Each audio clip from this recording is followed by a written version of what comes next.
J'espère que vous allez bien. Je vous souhaite la bienvenue dans un nouvel épisode de podcast. Aujourd'hui, je ne suis pas toute seule puisqu'on accueille Marion qui est photographe. Déjà, merci beaucoup d'avoir accepté mon invitation. Est-ce que tu vas bien? Très bien. Et merci à toi. C'est très chouette d'être là. Avec grand plaisir. Est-ce que tu peux expliquer qui tu es, ton parcours, comment tu es tombée un peu dans la photographie, etc. pour que les gens puissent te découvrir un petit peu plus? Ouais, carrément. Donc, je suis Marion, alias Moments by Marion, sur les réseaux. Et je suis donc photographe de branding. Donc, ça veut dire que je mets en lumière les entrepreneurs, les artisans, les marques et les entreprises à travers des photos qui sont à leur image, pour les aider à communiquer avec à la fois plus d'impact et plus d'authenticité. L'idée, c'est vraiment de miser sur leur personnalité, leur expertise, leurs petits trucs en plus. Bref, j'aime bien dire que je dépoussière la photo de branding. En gros, exit le portrait ultra sérieux sur fond gris, et du comme à l'école. Bonjour plutôt aux photos audacieuses, un peu plus fun, créatives, spontanées, qui transmettent vraiment une émotion et qui permettent de connecter.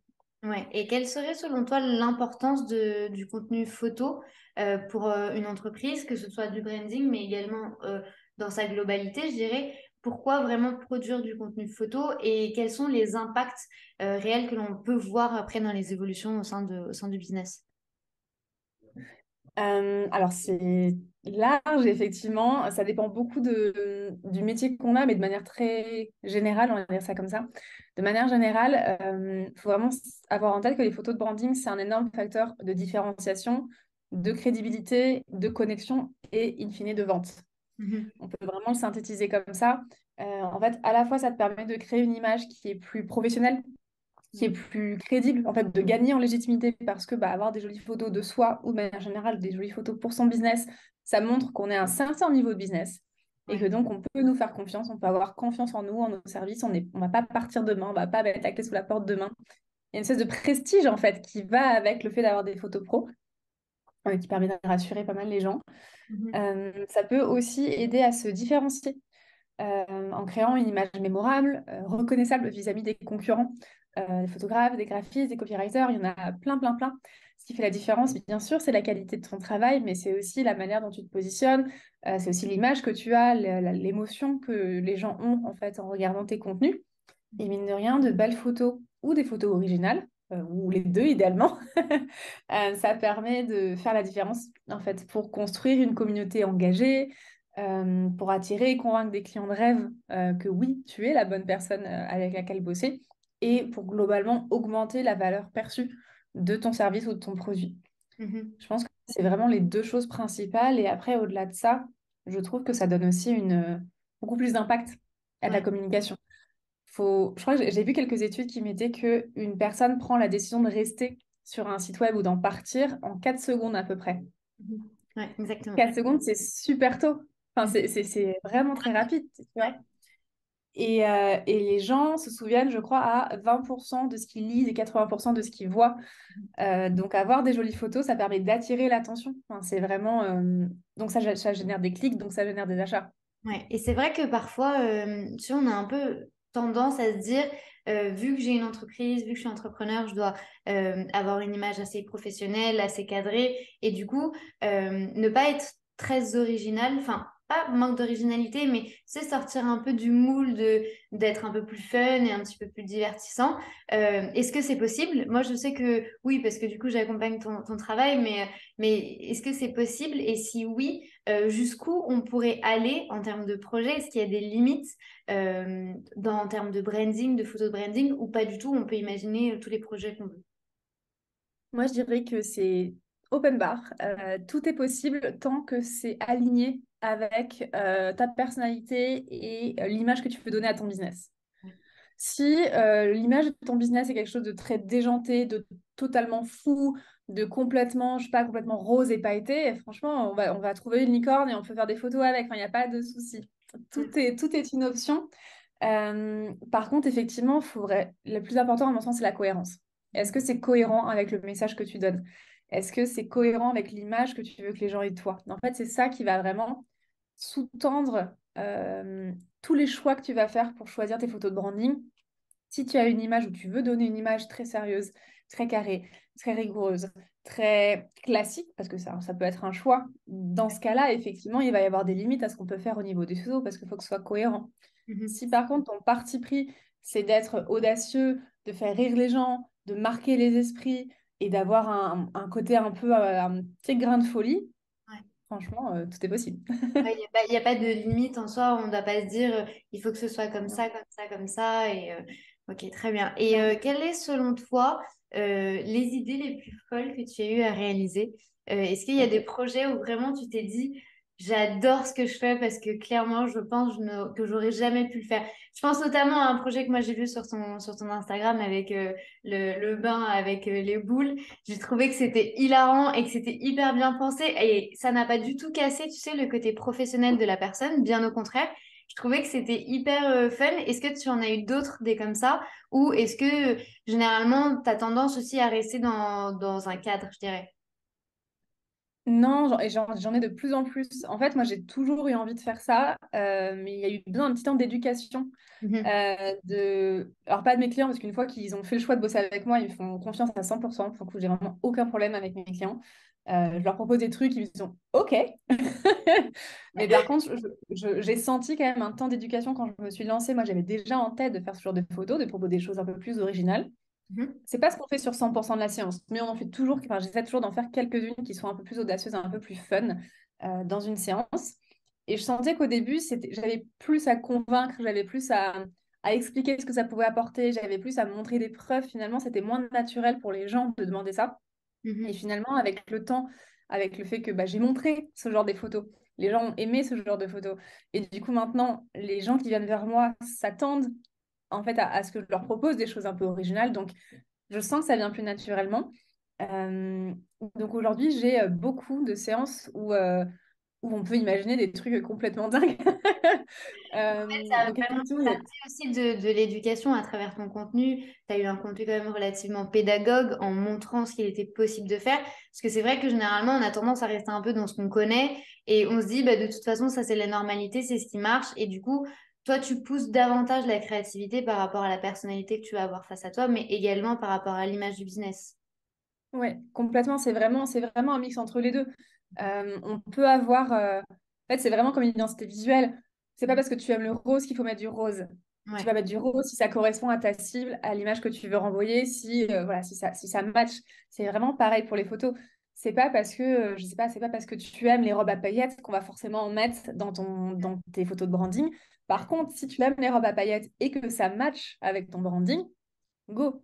Ouais. Là, typiquement, avant-hier, oui, avant-hier, j'avais une séance avec une cliente avec laquelle je travaille à l'année. Donc, on a plusieurs séances sur l'année ensemble. Et tout son univers est, elle est coach pour les pros de la beauté. Tout son univers est rose et menthe. C'est vraiment ça. C'est très girly, très bonbon, très, très fun. Et du coup, on a trouvé un café tout rose en plein Paris, vraiment tout rose. Elle est arrivée avec un tailleur rose. On a mangé des trucs roses. Et elle s'est baladée dans Paris avec un tailleur rose. Et c'était parfait parce que c'était complètement elle. Tu vois, on a dessiné, on a pris un rouge à lèvres, on a dessiné sur un miroir. Enfin, C'est possible de c'est pousser le truc à fond et ouais, d'avoir un rendu hyper beau, quoi. Mais il n'y a pas de limite carrément. de se dire là, par rapport au design, par rapport à ci, par rapport à ça, grâce à ton accompagnement, en fait, tu prends tout de A à Z et t'embarques la personne avec toi. C'est une vraie immersion, en fait, dans ben, la photographie, mais au-delà de la photographie, c'est vraiment dans la stratégie business, quoi. Ouais. Oui, en fait, moi, il faut savoir qu'avant d'être photographe, j'étais consultante en stratégie et en orga Mhm. pendant 5, 6 ans. Ça J'ai m'étonne fait, pas. Bizarrement, je sais pas pourquoi voilà, ça m'étonne pas. ouais, j'ai fait Sciences Po à Lille, j'ai fait un master en stratégie après. Enfin, voilà, j'ai forcément un regard un peu différent, je Mhm. pense, d'autres photographes ou d'autres personnes qui sont des métiers créatifs. On a un peu le côté artiste fou, tu vois, où on a envie de créer pour la beauté de la création, pour l'esthétique. Et la stratégie peut parfois passer un petit peu à côté. C'est pas forcément l'objectif. Les gens, une bonne partie des artistes créent pour eux et c'est une vraie beauté là-dedans. Moi, pour le coup, je me considère plus comme une entrepreneur que comme une artiste. Je le Mhm. suis forcément un peu, mais c'est pas ma première identité, on va dire. J'ai plutôt ce côté effectivement stratégique, analytique, et du coup, la créativité, elle vient en appui à la stratégie. Ouais. En fait, la On a- photographie pour toi, c'est un support de travail, Oui. Mais derrière, il y a vraiment une analyse qui va être complète et qui va être très détaillée pour reconstruire le plus de choses possibles autour du business. Euh, Quelle est, selon toi, la force de la photo par rapport à la vidéo? Parce que c'est vrai que dernièrement, tu sais, sur les réseaux sociaux, on voit beaucoup les Ouais. reels, les shorts sur YouTube, etc. Est-ce que ça peut quand même remplacer la photo ou selon toi, la vidéo est ce qu'elle est, mais la photo doit continuer à persister et doit être là constamment dans l'environnement, je dirais, des consommateurs? Alors, je pense que c'est complémentaire et je pense que c'est une mode. Mhm. En gros, oui, aujourd'hui, la vidéo est importante et moi, j'aime beaucoup ça. Là, j'en fais de plus en plus pour mes clients. Donc, c'est top, la vidéo. J'aime beaucoup ce format. Je m'amuse vachement avec les reels de mon côté. Donc, c'est complètement complémentaire. Complètement complémentaire. OK. Euh, mais à mon sens, ça n'a pas le même message. En fait, il faut l'utiliser de manière différente. La vidéo, c'est chouette pour montrer des contenus dynamiques, pour faire rentrer les gens dans ton univers. C'est chouette pour illustrer certains contenus. Par contre, tu vas pas mettre une vidéo pour illustrer un contenu de blog. Ouais, Tu vas pas mettre forcément une vidéo pour te présenter à ta communauté et mettre une caption en quelques lignes. Enfin, en fait, tu n'as pas toujours besoin d'une vidéo. Et parfois, une photo qui accroche directement l'œil, elle va plus facilement accrocher qu'une vidéo qui prend 3 secondes à ce que la personne rentre dans le cadre. ouais. La Une personne photo, je va trouve. directement se connecter. En fait, il va y avoir un lien automatique qui va se créer si la photo parle à la personne. Ouais. Souvent, la vidéo, c'est plus les gens qui sont en train de faire quelque chose et on va avec eux. Donc, c'est chouette pour l'immersion, mais on n'a pas forcément la connexion entre la personne qui est dans la vidéo et la personne qui regarde la vidéo. En photo, justement, on peut avoir ce côté-là, ce que j'appelle les face caméra, où on a vraiment des portraits. Moi, c'est ce que je dis à certains de mes clients. Bah, par exemple, tu es thérapeute. Oui, on va faire des portraits où tu vas regarder la caméra extrêmement fixement. Parce qu'en fait, les gens, ils vont se projeter dans cette relation. Ils vont voir un peu la manière dont tu imagine cette relation. Et ça, c'est quelque chose qui est super puissant. Et je trouve que c'est plus simple à faire en photo qu'en vidéo. Ouais, parce que du coup, en fait, tu arrives à capter directement le regard de la personne, alors que généralement, autour d'une vidéo, il y a un scénario, il y a une histoire, etc. Alors que vraiment, l'image, ça va être vraiment l'instant T, en fait, de la personne. Euh, Toi, comment tu arrives à mettre en avant en quelques secondes, et moi, j'accompagne ton travail, donc je vois que tu le fais très bien, en quelques secondes, tu arrives à mettre en avant tous les éléments de branding de la personne.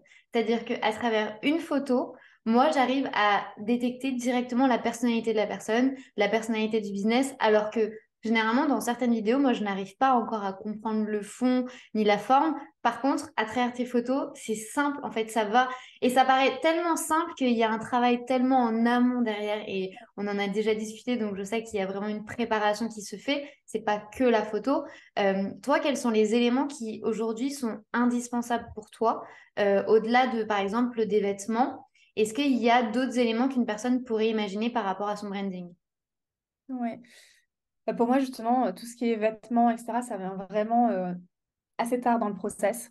Moi, la manière dont j'accompagne mes clients, on passe vraiment par une grosse phase d'introspection et de stratégie, où je leur pose plein de questions. En fait, je leur pose des questions sur leur business, sur, je sais pas, qui est leur client idéal, sur quelles émotions ils ont envie de créer, en fait, chez les gens qui vont voir leurs photos, comment ils veulent être perçus, c'est quoi les mots qu'ils utiliseraient pour décrire l'univers de leur business, c'est quoi leur personnalité, c'est quoi leurs hobbies, c'est quoi les trucs qui les font kiffer. C'est quoi les choses qu'ils veulent vraiment pas voir sur des photos parce que vraiment ça les fait tu vois, ça les fait criser. Enfin, je leur pose plein de questions sur eux et sur leur business. Et finalement, ça me permet de synthétiser plusieurs choses. Ça me permet de définir d'abord la vibe.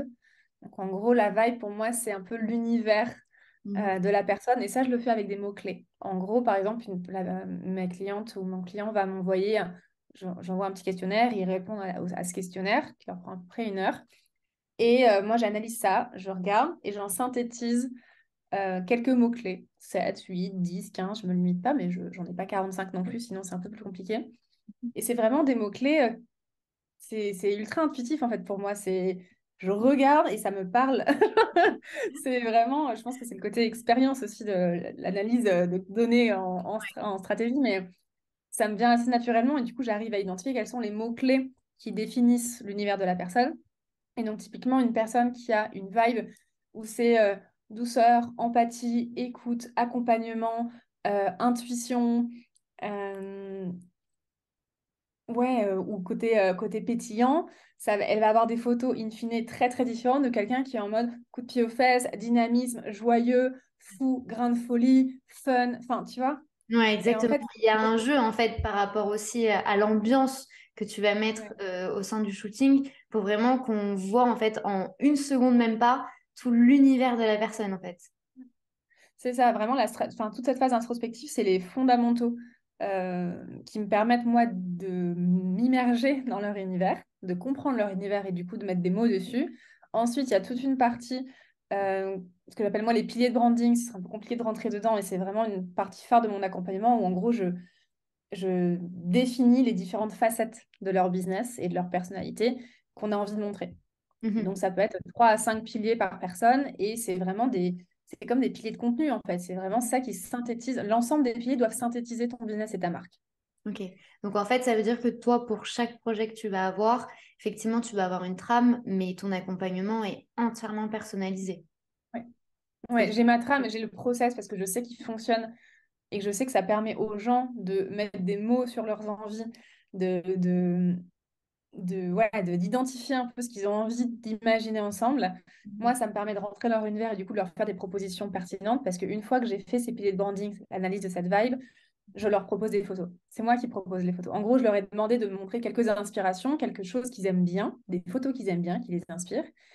Mais c'est toujours moi qui, en fonction de l'analyse que j'ai faite, leur dis, OK, et ben voilà, pour tel pilier, on peut faire telle photo, telle photo, telle photo, telle photo. Pour tel pilier, on va plutôt faire telle photo, telle photo, telle photo. Ouais, je Et vois. ensuite, je match entre ces idées-là et leurs inspirations pour voir si c'est cohérent ou pas.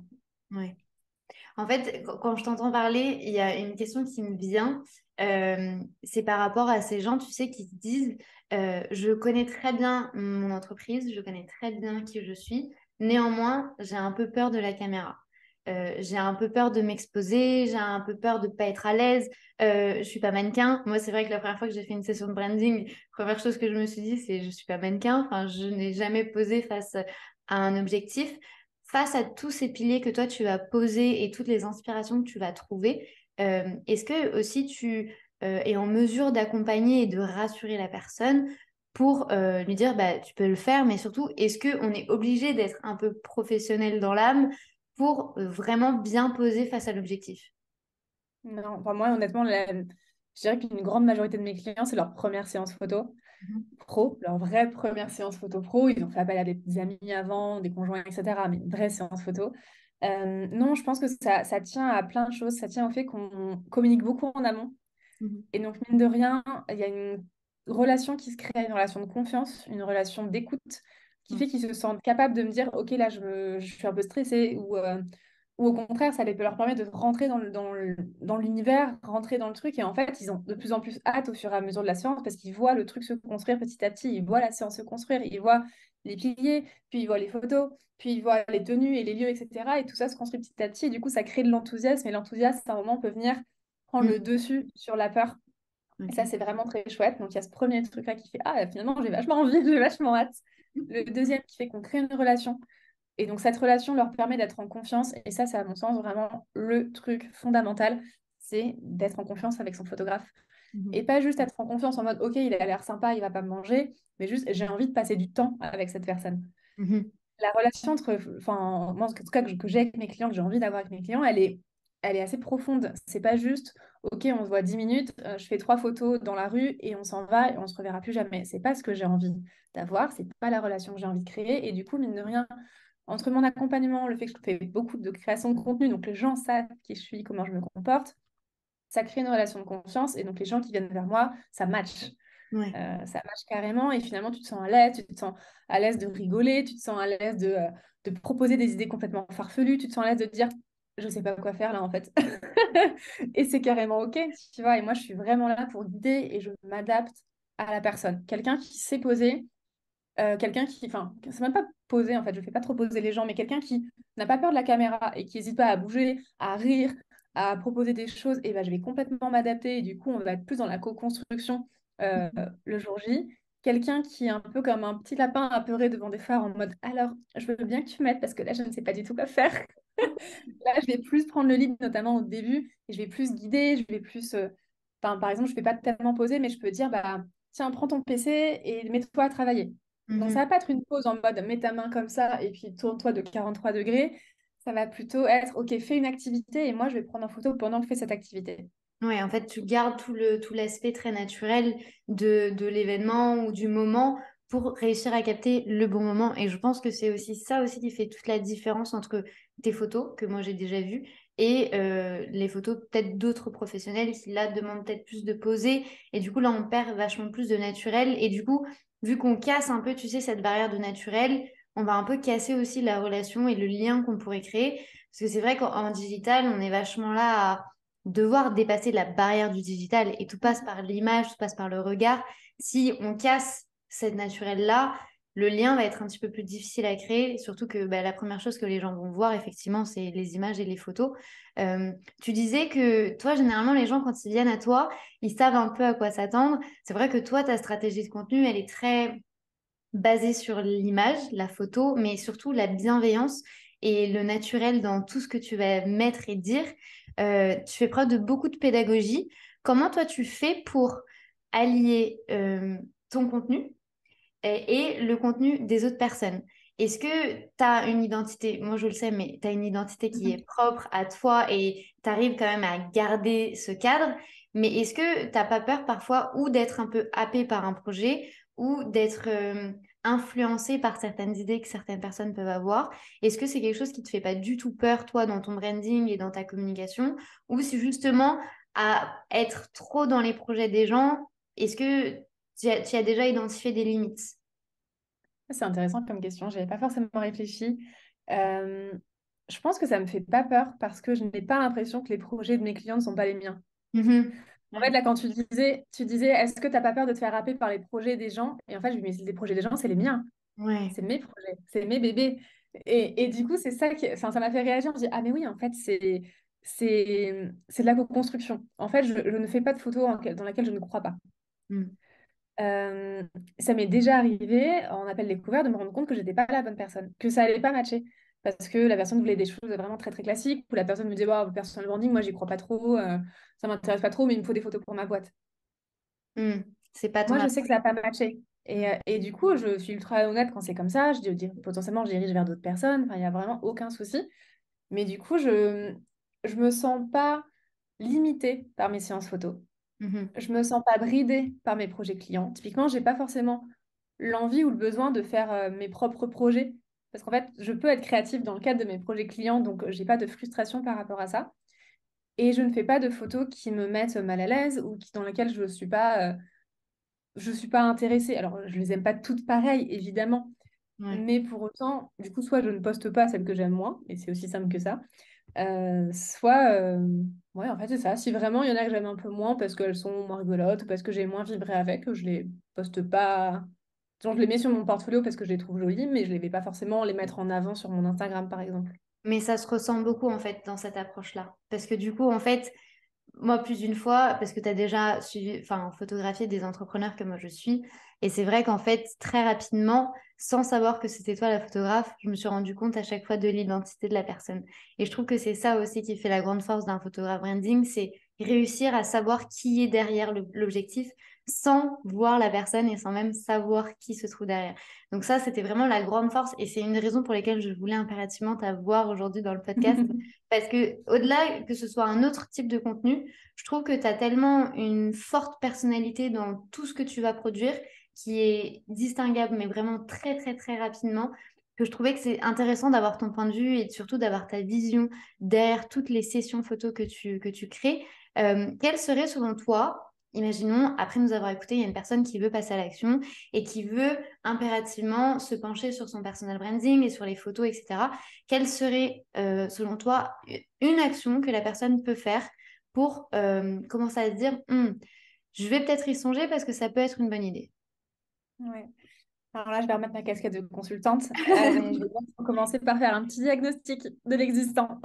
Il faut faire un petit diagnostic de l'existant. Enfin, pour moi, c'est important de ne pas partir tu vois, comme ça à fond la caisse, mais de se poser la question, ok, par rapport au portrait de moi que j'utilise aujourd'hui, par rapport aux photos que j'ai choisies sur des banques d'images en ligne et que j'utilise dans mes contenus, ou par rapport à des photos que j'ai créées moi-même peut-être pour illustrer des contenus, est-ce que j'en suis contente? Mhm. Est-ce que je suis fière ou à minima pas entièrement horrifiée à l'idée de les poster et de les partager? Est-ce qu'elles correspondent à mon univers et à l'image que j'ai envie que les gens aient de moi? Et finalement, ces quelques questions-là, elles permettent de poser un constat. Le constat, ça peut être, OK, en vrai, il me manque peut-être de la masse, mais finalement, c'est pas si mal. Ou ça peut être, oula, en fait, moi, je fais des trucs vraiment bateaux alors que j'ai envie d'avoir une image fun. Enfin, tu vois, ça permet un peu de se positionner et en fonction du positionnement, je pense que là, il y a un peu deux manières de faire. Première manière de faire, c'est d'apprendre à faire. Mhm. Aujourd'hui, il y a plein de contenus, plein de formations pour apprendre à faire des photos. On peut faire des très jolies photos avec un téléphone. Les réflexes sont aussi relativement accessibles. En fait, c'est facile d'apprendre les bases de la photo. Ouais. Donc, j'ai envie de dire, on peut y passer un petit peu de temps, beaucoup de temps, mais c'est atteignable. Je veux dire, pour quelqu'un qui a envie de le faire, qui a envie d'apprendre, qui a envie de mettre les mains là-dedans, c'est carrément possible. Et c'est une des premières options. Et la deuxième option, c'est du coup de choisir un photographe pour aider à concrétiser cette vision et à réaliser les photos qui sont vraiment sur mesure. Et là, après, il faut choisir sur les critères, ils sont propres à chacun. Moi, ce Mhm. que je conseille surtout, c'est la confiance. En gros, est-ce que tu as envie de bosser avec cette personne-là? Est-ce que tu sens que ça va être un bon match? Est-ce que tu vas te sentir bien avec cette personne-là? Est-ce que le feeling passe? Ouais. De l'univers, est-ce que les photos que la personne crée te plaisent? Ça peut être en termes de couleur, ça peut être en termes d'ambiance, ça peut être... Enfin, c'est très large. Euh, et après, le budget, évidemment, parce que oui, c'est important. Ouais. Et toi, du coup, comment tu fais pour accompagner les gens? Quels sont quelle est l'approche que toi, tu adoptes pour vraiment accompagner au mieux? Est-ce que tu as différentes formules? Est-ce que on passe une journée entière avec toi? Comment ça se passe généralement? Je m'adapte beaucoup à mes clients. Disons, ça va vraiment dépendre de quel type de client c'est. Pour les marques et pour les entreprises, en général, c'est des reportages photos en atelier ou dans les bureaux, auquel cas, ça inclut la séance le jour J, ça peut être une demi-journée, ça peut être une journée, ça peut être plusieurs journées. Par contre, ce que je fais en avance, c'est toujours un call créatif. Donc, on discute avec le PDG ou avec la personne en charge de la com. On se met d'accord sur les orientations, sur le type de photo qu'on a envie de faire. Est-ce qu'on veut du plus ou moins créatif? Est-ce qu'on a des couleurs à mettre en avant? Et j'envoie un petit guide à tous les salariés. Donc, moi, je le transmets typiquement à une personne et ensuite, elle le redistribue pour qu'ils se familiarisent avec qui je suis. Donc, il y a une petite description de Hey, c'est moi Marion, je suis ta photographe, ne prends pas peur, je vais venir te prendre en photo. Des petites idées aussi pour choisir ses tenues, des des conseils pour démystifier un peu le passage devant l'objectif qui peut faire peur à pas mal. Donc ça, c'est forcément, enfin, c'est le plus souvent inclus dans mes prestations parce que ça permet de familiariser les gens sans pour autant tous me voir en amont, en one-to-one. Donc ça, c'est vraiment pour les marques et pour les entreprises. Et pour les marques et les entreprises, je peux aussi faire de la création de contenu régulière. Par exemple, tous les mois pour les produits ou pour de la création de contenu pour alimenter leur compte Instagram. Donc c'est vraiment sur mesure. Mhm. Et pour les entrepreneurs et les artisans, j'ai des offres un petit peu plus établies parce que je vois qu'ils ont des profils particuliers et que ça me permet de créer un process vraiment extrêmement abouti. Et du coup, mon expérience signature, c'est la séance personal branding, soit de demi-journée, soit de journée. Donc, ça peut être effectivement, on se retrouve une demi-journée entière ou une journée entière en one-to-one. Et là, c'est vraiment la séance où tout est permis. Dans le sens où il y a tout mon accompagnement en amont avec un guide d'onboarding aussi dans lequel je donne plein de conseils, euh, le questionnaire stratégique dont j'ai parlé tout à l'heure, un workshop, donc un atelier en ligne d'1 heure à 1 h 30 où je reviens sur mes analyses du questionnaire, je propose la vibe, les photos, on discute des tenues, des accessoires, on choisit les lieux, on se projette dans l'expérience et ensuite, du coup, un nombre de photos différents en fonction de l'expérience qu'on choisit. Et si la Ça, personne, c'est par exemple, elle travaille de chez elle et elle n'a pas de bureau ou quoi que ce soit, il est possible de ne pas shooter à la maison. Toi, c'est vrai que t'as des propositions par rapport à ça. Au-delà de shooter dans la rue, il est possible d'avoir une autre alternative de shooter en intérieur sans que ce soit à domicile. complètement. Ouais, ouais, il y en a. J'ai une belle base de données maintenant de lieux qu'on peut louer à l'heure ou qu'on peut louer à la demi-journée. Mhm. Enfin, le lieu, c'est vraiment très, très important pour le coup. Ouais. On a tendance à le sous-estimer en se disant que le plus important, c'est la tenue, mais en fait, la tenue dans un lieu où il n'y a pas de lumière, Mhm. ça va pas être très intéressant. Ouais. Donc, le lieu est vraiment super important et j'aide beaucoup mes clients à choisir, voire je le choisis pour eux parfois, quand ça se fait comme ça arrive. Et effectivement, j'ai toujours plein, plein de lieux différents que je choisis en fonction de la couleur, des principales couleurs dans le lieu, en fonction de la localisation. Est-ce que, par exemple, si on prend 3 lieux différents, il faut que ce soit relativement proches les uns des autres? Ça, je prends en compte. Mhm. Quel est le type de mobilier? Est-ce que c'est plutôt vintage? Est-ce que c'est plutôt moderne? Est-ce que c'est plutôt chaleureux? Ou est-ce que c'est plutôt très, très design, très sobre? En fait, tout ça, ça me permet en fonction des orientations créatives qu'on a définies ensemble pendant le workshop, Ouais. de proposer des lieux qui sont adaptés Mhm. à la fois aux orientations créatives et aussi au budget de nos clients.